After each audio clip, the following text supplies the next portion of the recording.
Budget নিয়ে আরো খবরাখবর জানবো।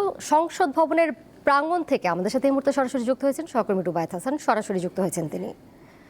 রুবায়েত, বাজেট উপস্থাপন এখনো চলমান রয়েছে যদিও, তারপর কারো প্রতিক্রিয়া কি জানতে পেরেছেন কিনা, সংশ্লিষ্টরা কি বলছেন?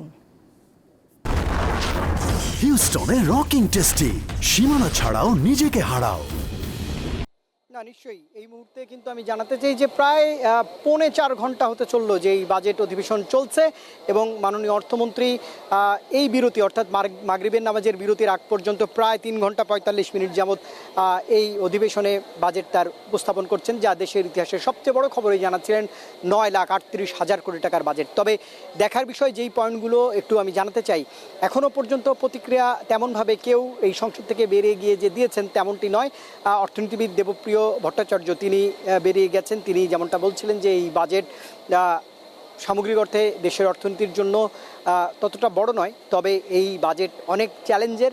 মূল্যস্ফীতি সহ সামগ্রিক প্রবৃদ্ধি ধরে রাখবার জন্য সরকারকে কঠোর পরিশ্রম করতে হবে, এমন কঠিন কঠিন তথ্য তিনি বলেছেন, যেটি আসলে সাধারণ মানুষ কতটা সহজে বুঝবে।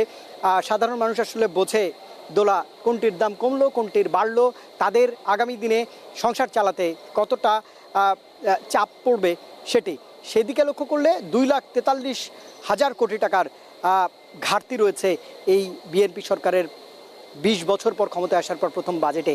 সেই হিসেবে আপনার আমার দেশের সকল মানুষের ঘাড়ে এই মুহূর্তে 14,294 টাকার একটি দায় রয়েছে, যেটি এখন দায় রয়েছে 13,000 টাকার বাড়তি। 1,294 টাকার দায় নিয়ে কিন্তু আগামী বছরটা চলতে হবে, অর্থাৎ দায় দিয়েই শুরু হচ্ছে। আমি একটু আপনাকে জানাতে চাই যে দুর্বল ব্যাংকগুলো রয়েছে সেগুলোর জন্য 40,000 কোটি টাকা ব্যয় করার সিদ্ধান্ত নিয়েছে সরকার। বাড়তি চাপ সাধারণ মানুষের পকেটে কিন্তু পড়বে। অন্যদিকে যেটি দেখা যাচ্ছে যে ঘাটতি মেটাতে নিট অর্থাৎ বিদেশি ঋণ দ্বিগুণ করার লক্ষ্য রয়েছে। 1,55,850 কোটি টাকা ঋণ নেবার জন্য সরকার একটা লক্ষ্যমাত্রা ঠিক করেছে।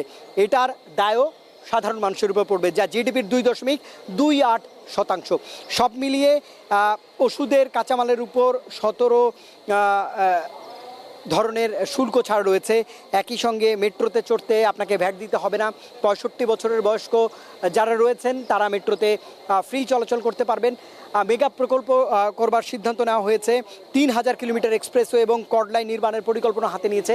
অর্থাৎ শেষ তক বলা যায় এই বাজেট যেটি মহান সংসদে উপস্থাপন করছেন মাননীয় অর্থমন্ত্রী, এই বাজেটের বোঝা দেশের মানুষের ওপর খানিকটা হলেও চাপবে এবং সেই চাপ কতটা সহনশীল হবে আগামী দিনে বলা যাবে।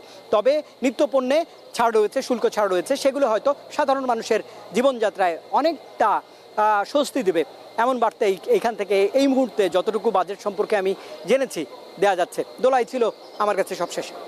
রুবায়েত, আপনাকে ধন্যবাদ।